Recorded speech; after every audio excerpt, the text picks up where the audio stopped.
Vaccination के लिए राजस्थान तैयार। जनवरी में पहले चरण का आगाज। केंद्र के निर्देश का इंतजार। प्रदेश में एक ओर जहां कोरोना केसेस की संख्या लगातार कम होती जा रही है, वहीं दूसरी ओर जल्द ही वैक्सीन वितरण को लेकर काम शुरू होने जा रहा है। राजस्थान को सबसे पहले प्रारंभिक तौर पर 5 लाख वैक्सीन दी जाएगी। प्रदेश में वैक्सीनेशन के रजिस्ट्रेशन को लेकर शुरुआत हो चुकी है। आपको बता दें कि मरुधरा में, जोधपुर, जयपुर, उदयपुर में राज्य स्तरीय वैक्सीन सेंटर बनाए गए हैं। 7 संभागों में जिला स्तरीय वैक्सीन सेंटर भी तैयार हैं। कोविन ऐप पर 4,02,369 लाभार्थी रजिस्टर्ड हुए हैं। अब तक 18,000 वैक्सीनेटर तैयार हैं। 4,000 सुपरवाइजर, 6,500 फैसिलिटी तैयार हैं। प्रदेश भर में 2,500 से अधिक कोल्ड चेन तैयार हैं। आपको बता दें कि 3 चरणों में वैक्सीनेशन किया जाएगा। हर सेंटर पर 3 कक्ष बनाए जाएंगे। पहले कक्ष में वेटिंग एरिया होगा, दूसरे कक्ष में वैक्सीनेशन होगा और तीसरे कक्ष में वैक्सीनेशन के बाद लोगों को रखा जाएगा। वैक्सीनेशन के लिए मेडिकल टीम का गठन किया गया है। हमने जो प्रशिक्षण करवाने थे, जनप्रतिनिधियों के प्रशिक्षण करवा दिए हैं। जनप्रतिनिधियों में जैसे माननीय विधायक महोदय हैं, माननीय जिला प्रमुख, प्रधान, उन सबको बुला करके हमने हमारे जिला स्तर पे उनके आमुखीकरण योजनाएं, जो प्रशिक्षण योजनाएं वो कर ली हैं। गौरतलब है कि वैक्सीनेशन को लेकर गाइडलाइन तैयार की जा चुकी है। पहले चरण में हेल्थ वर्कर के बाद दूसरे चरण में फ्रंट लाइन वॉरियर्स और तीसरे चरण में 50 साल से अधिक आयु और अन्य बीमारियों से ग्रसित लोगों का वैक्सीनेशन होगा, जिसके बाद आम लोगों का वैक्सीनेशन हो पाएगा। स्वास्थ्य विभाग के अधिकारियों की माने तो अब इंतजार वैक्सीनेशन की घोषणा भर का किया जा रहा है। केंद्र सरकार की ओर से मकर संक्रांति से वैक्सीनेशन का आगाज होने के संकेत मिल रहे हैं। न्यूज़ 18 राजस्थान के लिए जयपुर से सौरभ गृहस्थी की रिपोर्ट। तबादलों का इंतजार खत्म हो गया। सुबह सुबह जब शिक्षकों की आंख खुली तब तक हजारों तबादले हो चुके थे। तबादलों की घड़ी आई, भारी भरकम तबादला सूची आई। कई हुए इधर से उधर, मेरा नंबर आया क्या? साल भर से तबादले की बाट जो रहे शिक्षकों का इंतजार खत्म हुआ। तबादले की सूची के साथ 5,000 से ज्यादा शिक्षकों को इधर से उधर कर दिया गया है। लंबे एक्सरसाइज के बाद ट्रांसफर हुए तो शिक्षा राज्य मंत्री गोविंद सिंह डोटासरा ने भी राहत की सांस ली। कि तबादला सूची माननीय मुख्यमंत्री जी को भेजी गई थी, क्योंकि बैन नहीं खुले हैं तो प्रशासनिक सुधार विभाग के माध्यम से जो अनुमति मिली है वो हमने किए हैं। फिर भी तबादलों से हर कोई संतुष्ट नहीं हो पाता है। प्रयास किया गया है कि जिन लोगों को भारतीय जनता पार्टी के समय में दूर स्थान पर भेजा गया था, जो विकलांग थे, कैंसर से पीड़ित थे, जो महिलाएं थी, परित्यक्ताएं थी, उन लोगों को प्राथमिकता दी गई है। फिर भी कहीं न कहीं रहता है, रंज रहता है, तो हम लोग और ठीक करने का काम करेंगे। और अगर कहीं कोई किसी अध्यापक के साथ में कोई इनजस्टिस हुआ है तो उसको ठीक करने का काम भी करेंगे। विकलांग, विधवा, परित्यक्ता, एकल महिला को तरजीह, गंभीर बीमार शिक्षकों को मिली घर के नजदीक पोस्टिंग। अधिकांश तबादले विधायकों की सिफारिश पर। मानवीय पहलू का भी शिक्षा मंत्री ने रखा ख्याल। हमने ज्यादा नहीं दिए, हमने सिर्फ खाली जगह पे दी थी और वो सारे अधिकतर हो गए हैं। तो जो खाली जगह पे थे, जो बाहर थे, जो रिक्त स्थान पड़े थे, तो रिक्त स्थानों को भरने के लिए जगह नाम दिए थे। काफ़ी हद तक ट्रांसफर से जो हमारी ट्रांसफर हुई हैं और जो कुछ कई डिस्प्यूट हो गई, कई मिस्टेक होगी, उनको हमने वापस शुद्धिकरण के लिए मंत्री महोदय को अभी बोला है। तो उन्होंने बोला कि उस जो चेंज करवाने ऑफिसर उनकी लिस्टों को भिजवा दी जाए। भारी भरकम तबादला सूची आई है। अधिकांश मंत्रियों और विधायकों को संतुष्ट करने की पूरी कोशिश हुई है। इसके बावजूद भी कई विधायक ऐसे हैं जो अब भी कह रहे हैं कि थोड़ा और हो जाता तो बेहतर होता। तबादले की महिमा ही अपरंपार है, कितना भी कर दो लेकिन संतुष्टि होती ही नहीं।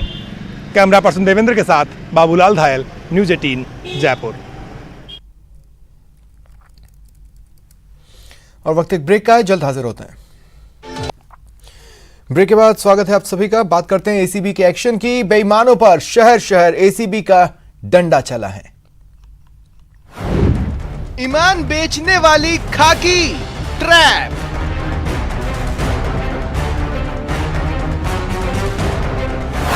भ्रष्ट खाकी पर एसीबी का शिकंजा।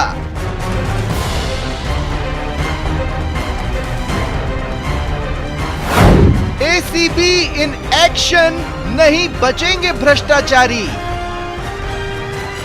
सावधान, ईमान बेचने की सोचना भी मत। भ्रष्टाचार की राह पर चले तो बच नहीं पाओगे। घूस मांगी तो ट्रैप हो जाओगे, क्योंकि शहर शहर इन दिनों एसीबी एक्शन में है।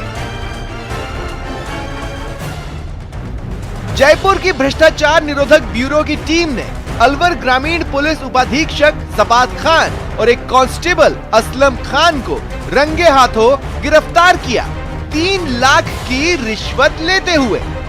साथ ही इस मामले में जांच कर रहे अरावली विहार पुलिस थाने के प्रभारी और डीएसटी टीम प्रभारी जहीर अब्बास की भूमिका की भी जांच की जा रही है। आरोप है कि एक मुकदमे के निपटारे के लिए 13 लाख रिश्वत की मांग की गई थी।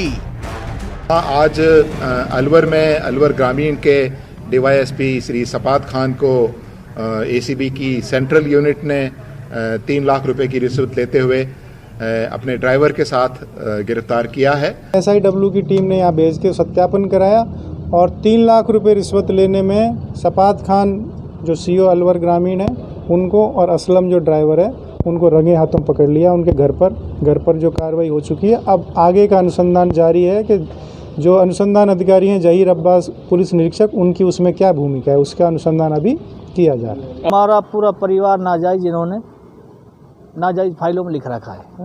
मैं तो 3 महीने जेल भी काट के आया हूँ, ना कोई रिपोर्ट दर्ज मेरे नाम से, ना कुछ मामला। 7 दिन तो इन्होंने, मैं घर वालों को मेरा को पता नहीं था वो कहाँ बंद है कहाँ नहीं है। 2 लाख रुपया जहीर अब्बास जी ने जब ले लिया और आज जो पकड़ा गया वो तुम्हारे सामने ही 3 लाख रुपया 13 लाख में सौदा हुआ था। इधर एसीबी हनुमानगढ़ की टीम ने भादरा नगर पालिका में पुराने मामले को लेकर जांच की। एसीबी टीम की ओर से अचानक नगर पालिका कार्यालय में जांच से हड़कंप मच गया। दरअसल नगर पालिका में गबन और अवैध पट्टे जारी करने की शिकायत एसीबी जयपुर में की गई थी। हेडक्वार्टर में 2 तरह की शिकायतें यहाँ से दर्ज हुई है। एक तो जोनल प्लान में गड़बड़ी करते हुए 70 लाख की गबन की, और दूसरी कर्मचारियों और अधिकारियों द्वारा मिली भगत करके और नगर पालिका के भूखंडों को खुर्द-बुर्द करते हुए अवैध लोगों से पहचान की बाबत है। दोनों में से संबंधित पत्रावलियों का अवलोकन किया जा रहा है, उनसे रिकॉर्ड प्राप्त किया जा रहा है और संबंधित जो भी अधिकारी हैं उनके बयान दर्ज किए जा रहे हैं। साफ है, बेईमानों पर एसीबी का शिकंजा लगातार कसता जा रहा है और अब प्रदेश में भ्रष्टाचारियों का बचना मुश्किल ही नहीं, नामुमकिन है। Bureau report, news 18 network. Corona काल में लोगों की इम्यूनिटी मजबूत करने के लिए दुर्गापुरा कृषि अनुसंधान संस्थान ने बाजरे की 2 नई किस्में तैयार की हैं।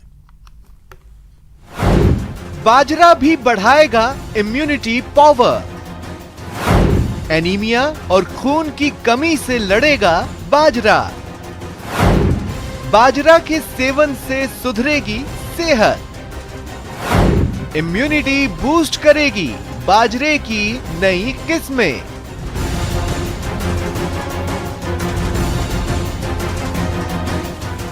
जी हां, दुर्गापुरा कृषि अनुसंधान की ओर से तैयार बाजरे की 2 नई किस्में न सिर्फ शरीर को भरपूर पोषण देगी, बल्कि शरीर में कोरोना जैसी गंभीर बीमारी से लड़ने की प्रतिरोधक क्षमता भी तैयार करेगी। संस्थान की ओर से तैयार इस हाइब्रिड बाजरे में आयरन और जिंक की मात्रा ज्यादा है।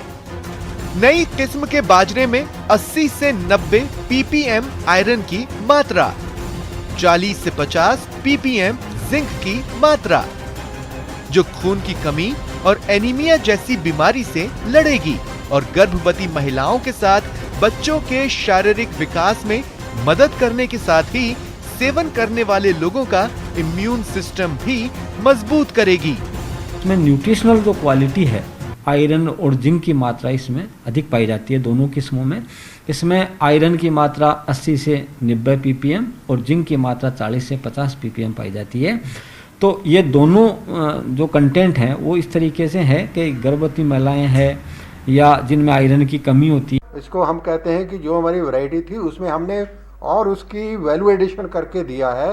उसमें जिंक और आयरन की मात्रा बढ़ा दी गई, जिससे ये है कि जो ये कोरोना में हमारा इम्यूनिटी डेवलपमेंट में एक कार्य होगा। वैसे तो देश में बाजरे के 15 अनुसंधान केंद्र है, लेकिन दुर्गापुरा कृषि अनुसंधान केंद्र ने बाजरे को इम्यूनिटी बूस्टर के रूप में डेवलप कर ये दिखा दिया है कि हाल में उसे यूं ही नहीं उत्कृष्ट अनुसंधान संस्थान का अवार्ड मिला था। दिनेश शर्मा, न्यूज़ 18 राजस्थान, जयपुर। फिलहाल इतना ही, नमस्कार।